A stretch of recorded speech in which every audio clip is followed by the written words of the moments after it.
Christ is risen, and blessings to everyone on this Friday of the week of the Myrrh Bearers. It's hard to imagine that we're about to come up this Wednesday to the Feast of Mid-Pentecost. Keep going and rejoicing in the Lord. The joy of Pascha is our strength. This week, I have been pulled into commenting upon a great controversy that is going on right now in the state of California here.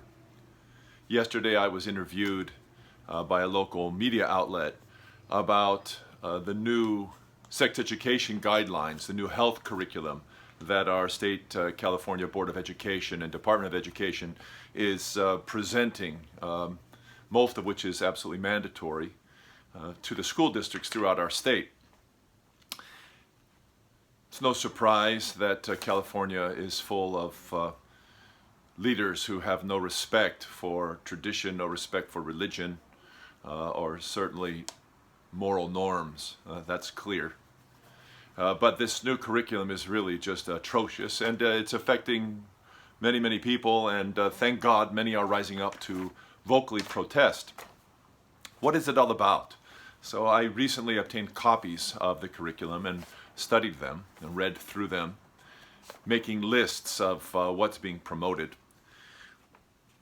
One of the fundamental claims of the new curriculum is that it is designed to, quote, challenge binary concepts. Challenge binary concepts. So what does this mean? Well, right out of the gate, it means that our state has decided that our children need to be taught that the idea that the human race exists as male and female is bogus.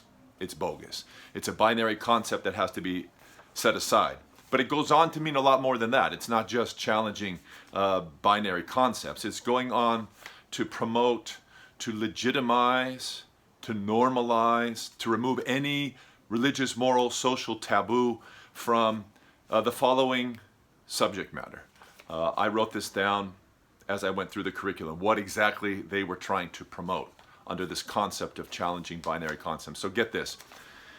Gender dysphoria is normal. It's not even a dysphoria anymore. Being confused and not knowing what you were sexually is not any longer something that needs therapy. It can be celebrated. In fact, it might be an identity itself. Transsexuality, transvestism, homosexuality, wet dreams. No problem with wet dreams whatsoever, even if you're a porn addict, as we know so many of our high school students are. That has nothing to do with your wet dreams, and you shouldn't be concerned about it. Masturbation. You get great details in this curriculum on how to pleasure yourself.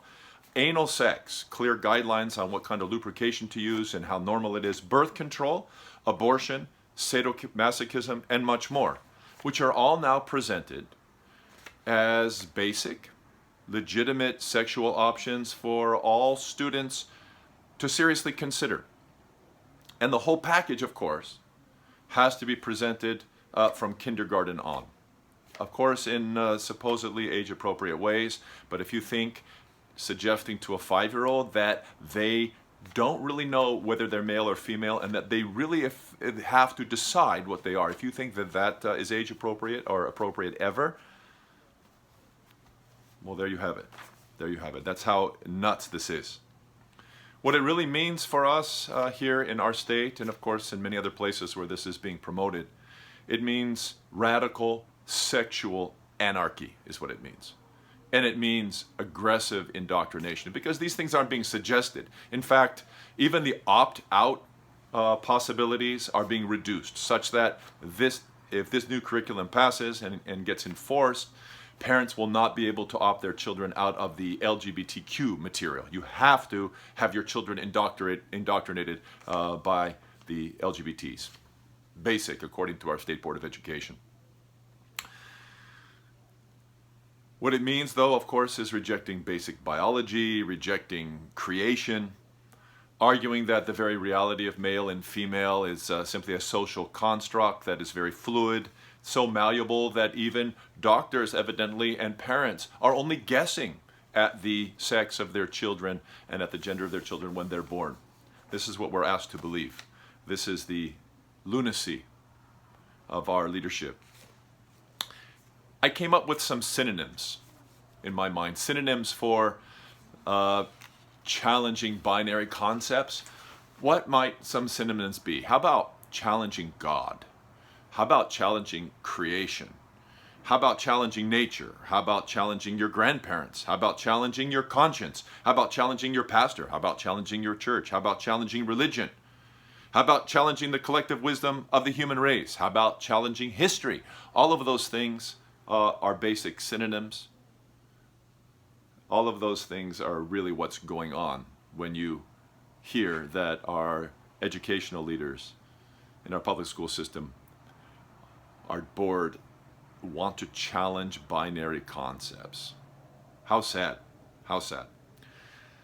Unfortunately, it doesn't just end there. It's not just a deeply grotesque, morally grotesque and pornographic curriculum that will hurt our young people terribly.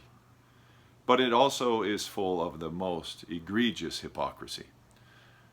The curriculum is presented by our Board of Education not only as challenging binary concepts, but also as, quote, not endorsing anything. Not endorsing anything. To add hypocrisy to moral profligacy and the promotion of moral profligacy, it's really too much. It's really too much.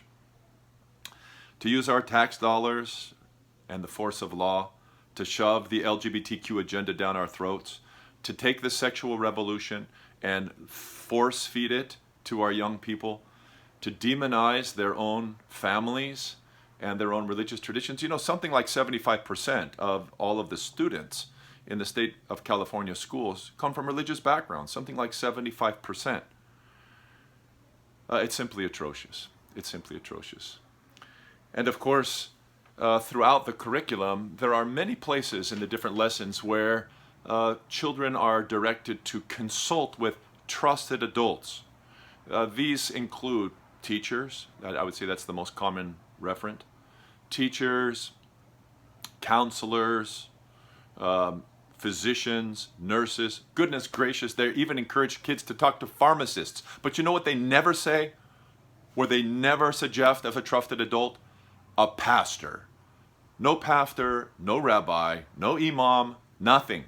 No religious reference. I guess we just aren't very important in our children's lives. Does that sound like not endorsing anything to you?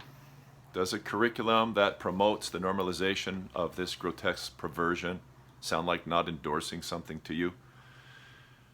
To the new protest movement, Informed Parents of California, which has erupted so wonderfully in this state, I say more power to you. And to the rest of us, to everyone else, parents of students and the many great teachers that are still in the public school system, it's really time to radically change public education. It has to be radically changed.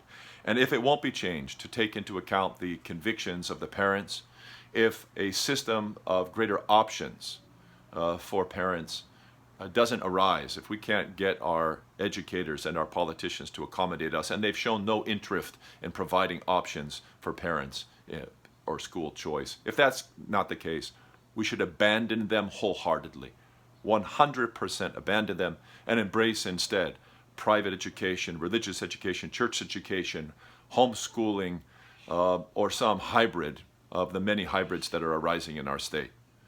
What we shouldn't do is continue to send our children to the care of pedagogues who have no respect for religion, no respect for tradition, no respect for biology. These are crazy days, and we who are God's people must come out and be separate and not participate in such terrible, sad, immoral teachings. May God help us and grant us a better day. And until then, may we continue to rejoice in the Lord and celebrate the Holy Pascha. God be with you.